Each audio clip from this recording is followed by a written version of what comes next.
হরে কৃষ্ণ, নমস্কার। আশা করি আপনারা সকলেই ভালো আছেন।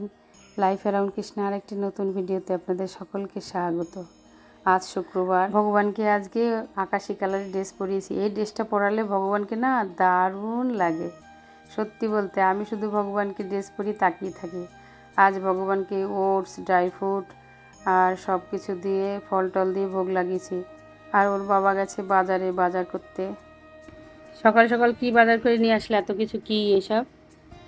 এত কিছু ওই স্মার্ট বাজারে গেছিলাম। এটা মিষ্টি দই ঠাকুরের জন্য। তারপরে এই দুটো হচ্ছে টক দই আমুল আমুল মস্তি, বড় প্যাকেট পাইনি তাই ছোট। এই দুটো হচ্ছে আমুলের ডবল টোন দুধ। এটা নিউট্রিলা, এটা সোয়াবিন, এটাও সোয়াবিন, এটাও দুই রকমের সোয়াবিন দুই এনেছো? রকম কোম্পানির দুটো সোয়াবিন। আর আর এটা মাস্টার্ড অয়েল, সর্ষের তেল, আর কি আনলে? Healthy and tasty. বাবা, তুমি কি অ্যাড দিচ্ছ? এটা জেকে পোস্ত। পোস্ত। আর এইটা কি? এটা হচ্ছে তেঁতুল, বিভিন্ন ওই যে চাটনিতে আমি লাগবে। না, চাটনির জন্য না, আমি ওই তেঁতুল, পাকা তেঁতুল। খাবো, খাও ফুচকা খাও খাও ফুচকা। খাও। আর আলু, এর মধ্যে কি আছে? আলু আর কি? আলুর প্যাকেট খাবে। ওই যে আলু, আলু আর কি? বাছাই করা আলু। আর আজকে এই আজ ওর বাবা অনেক বাজার করে নিয়ে এসছে, তাই আমি রান্নাঘরে চলে এসেছি এখন। সকালে আর ব্রেকফাস্ট করিনি, ওর বাবা বাজারে গেছিলো। ওর বাজারে গিয়েই ওর বাবা লুচি নাকি তরকারি খেয়ে নিয়েছে। আর ভগবানের যা প্রসাদ ছিল আমি আর মা খেয়ে নিয়েছি সকালে। আর ওর বাবা যে দুধ এনেছিল, তাই 2 প্যাকেটের মধ্যে 1 প্যাকেটে ছানা করলাম। মেয়েরা বাড়িতে নেই, আর কতদিন ধরে ভাবছি একটুখানি ওই কিছু ভগবানকে সন্ধেবেলা কিছু রান্না করে দেবো। রোজ রোজ রুটি তরকারি আর দিতে ভালো লাগে না, তাই একটু ছানা করলাম। মনে করেছি গাজর আছে, ক্যাপসিকাম দিয়ে একটুখানি পনির রোল টাইপের করে দেবো।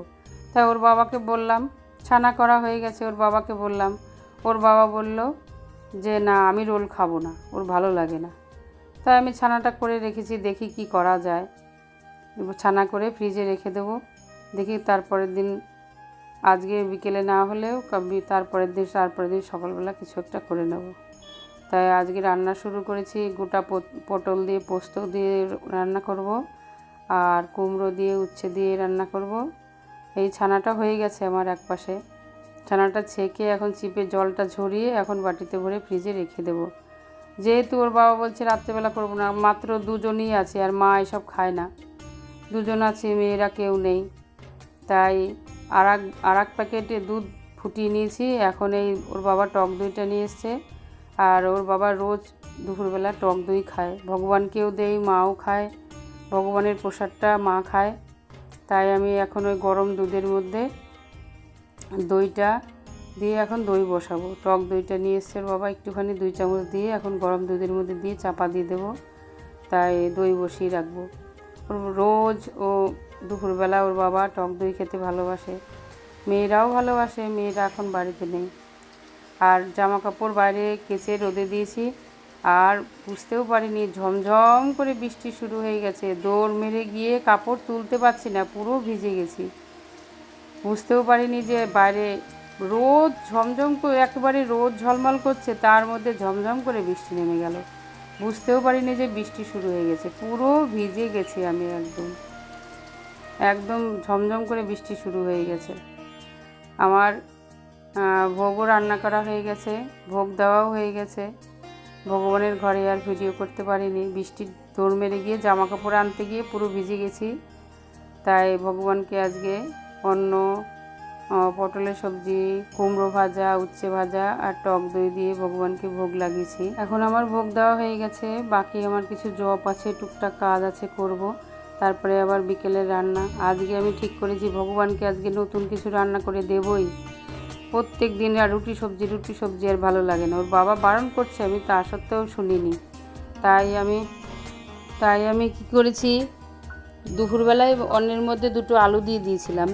তাই সেই আলুটার মধ্যে কিছুটা ছানা দিয়ে, একটু আদা কুচি, একটু লঙ্কা কুচি, একটু হিং ফোড়ন, কিছুটা বাদাম দিয়ে আলুটা আগে ফ্রাই করে নিয়েছি কড়াইতে। তারপরে গোল গোল করে চাকা চাকা করে বেসন গুলে আজকে একটুখানি ভগবানকে আলুর চপ বানিয়ে দেবো। এর মধ্যে খানিকটা ছানাও দিয়েছি, দুপুরে ছানা বানিয়ে রেখেছিলাম, তাই চপ বানিয়ে দিয়েছি। মেয়েরা যদি দেখে আমাকে বলবে, ও আমি বাড়ি নেই আর তুমি এইসব বানাচ্ছ, আমরা থাকলে তখন আর তুমি বানিয়ে খাওয়াও না আমাদের। সত্যি বলতে কিছুদিন ধরে আমি ওই ভগবানকে ওই মুড়ি সবজি রুটি এই দিতে দিতে আমার বিরক্তি ধরে যায়। দু এক সময় মনে হয় যেন ভগবানকে কিছু একটা নতুন কিছু করে দিই, ভাল লাগে না। আসলে আমরা বাইরের কোনো তেলে ভাজা তো খেতে পারি না, নিজেরা যতক্ষণ না করব ভগবানকে না দেব ততক্ষণ খেতে পারবো না। সেজন্য একটু তেলে ভাজা মাঝে মাঝে একটু খেতেও ইচ্ছা করে। সবাই বাচ্চাদের মতন সত্যি আমাদেরও ইচ্ছা করে মাঝে মাঝে খেতে, কিন্তু নিরামিষ জিনিস এখানে তো আর কোথাও পাওয়া যায় না। তাই রাত্রেবেলা এখন ভগবানের ঘরে চলে এসেছি। আমার ভগবানকে এখন মুড়ি শসা আর চপ দিয়ে ভোগ দিয়েছি। আমার ভগবানও আজকে চপ খাবে রাত্রেবেলা, আমরাও চপ খাবো রাত্রেবেলা। আমার ভিডিওটা আপাতত এই পর্যন্ত। আর একটা ভিডিওতে আবার আপনাদের সঙ্গে দেখা হবে। ততক্ষণ আপনারা ভালো থাকবেন, সুস্থ থাকবেন। আর আমার ভিডিওটা যদি আপনাদের ভালো লেগে থাকে তাহলে আপনজনদের কাছে শেয়ার করবেন এবং সাবস্ক্রাইব করে আমার পাশে থাকবেন। হরে কৃষ্ণা, হরি বল।